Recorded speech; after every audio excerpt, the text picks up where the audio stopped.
Your boss smiled at you in the hallway this morning, asked about your weekend, remembered your kid's name, said the team couldn't function without you. Sis, and right now, in a meeting you were not invited to, they are building a paper trail that ends with your name on a termination document. Not because you did something catastrophically wrong, because someone decided it would be convenient if you were gone. And the most dangerous part? Every single piece of evidence they need, you handed to them yourself, in emails, in Slack messages, in meetings where you were honest, when you should have been strategic. Here is the first thing you need to understand about how corporate organizations actually work. Documentation is power. And in most organizations, documentation is always happening, whether you know it or not. Your manager is not just your manager. They are a node in a risk management system. And their job, underneath all the one-on-ones and the team lunches and the performance conversations, is to maintain a defensible record of everything that happens on their team. That record is neutral when things are going well. The moment a decision gets made about you, that record becomes a prosecution file. Here's what that looks like in practice. A project runs late. Your manager makes a note. A stakeholder raises a concern about your communication. Your manager documents it. You push back on a decision in a meeting. Your manager writes it up as resistance to direction. None of these individual entries looks like a case being built, but string them together over 90 days, and you have a documented pattern of underperformance that HR will accept without question. The file was always being built, and the only thing that changed is the intention behind it.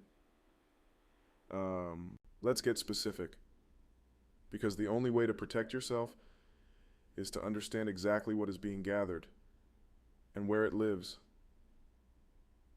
Item 1, your emails and messages. Every email you send from a corporate address is company property.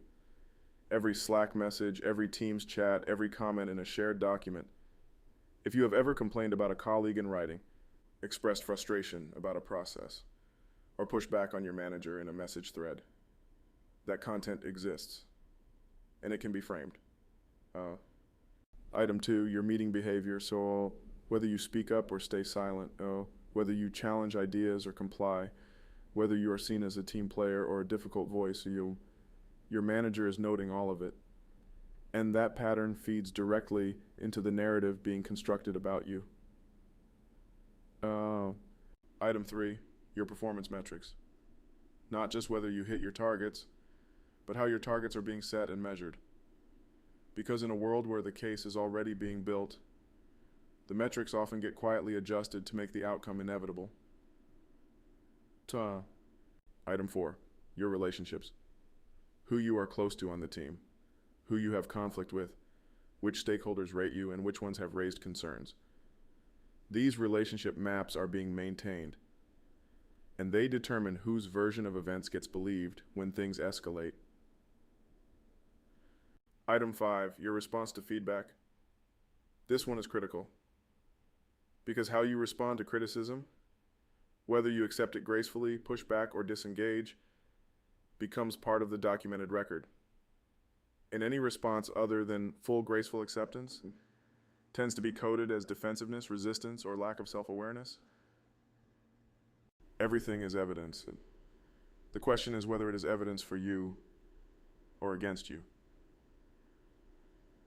Now we flip it. Because here is what most people do not realize. The documentation game does not only run in one direction. You have the same ability to create a record as your manager does. Component 1, the win log. Every deliverable you complete, every deadline you hit, every piece of positive feedback you receive, it goes in the log, date, context, outcome. If you get verbal praise in a meeting, you send a follow-up email that captures it in writing. Not sycophantically, professionally. Thanks for the kind words about the client presentation. I'm glad the team's work landed well. That email now exists as a time-stamped record of positive feedback that cannot be quietly forgotten. Component 2, the instruction trail. Every time your manager gives you direction, especially verbally, you follow up in writing. My understanding from our conversation today is that the priority for this week is X and the deadline for Y has moved to Friday. Please let me know if I have misunderstood anything. Component 3, the obstacle record. Every time your work is blocked, delayed, or complicated by factors outside your control, document it, not defensively, factually. Component 4, the pattern log. This one lives entirely on your personal device. It is a private record of anything that feels like the beginning of a pattern. A meeting you were not included in, feedback that was unusually vague, a project that was quietly reassigned. You are not going to use this log in the moment. You are building a 90-day picture. Building your own file is defensive. What we're going to talk about now is structural. Because the best way to make a case against you expensive and difficult is not just documentation, it is visibility. When you're known by one person, your manager, your fate is entirely in their hands. One narrative, one set of notes, one version of you.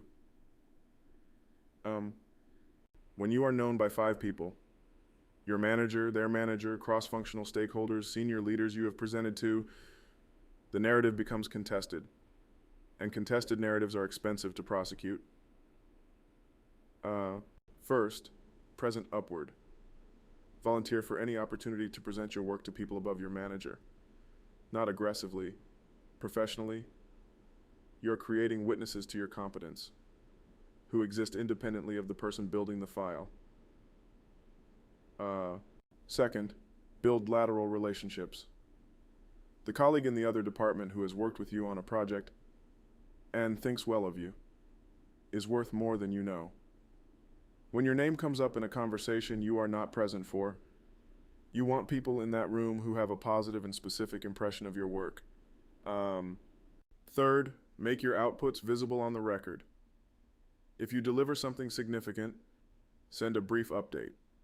Not self-promotional noise, a professional record of what was done, what the outcome was, and who was involved. You are building an audit trail of your own competence, independent of your manager's version of events. Fourth, to manage up with data. When you have your one-on-ones, bring numbers, bring documented outcomes. Make every conversation a transaction that produces a written record. You are not just updating your manager. You are creating evidence of a productive professional relationship that will be very inconvenient to ignore later. Your boss may be the most decent person in the world. They may genuinely have no intention of building a case against you right now, but the system they operate inside does not require malicious intent to produce harmful outcomes. It requires only that a decision gets made, and that the infrastructure for documenting it already exists. Your job is not to be paranoid. Your job is to be prepared. Document your wins, create your instruction trail, build your visibility, make yourself more expensive to remove than to retain. Because in corporate systems, prepared professionals are significantly harder to target than loyal ones. Subscribe if this gave you something useful, and if you know someone sitting in a role right now, wondering whether something is happening, send them this video. I will see you in the next one.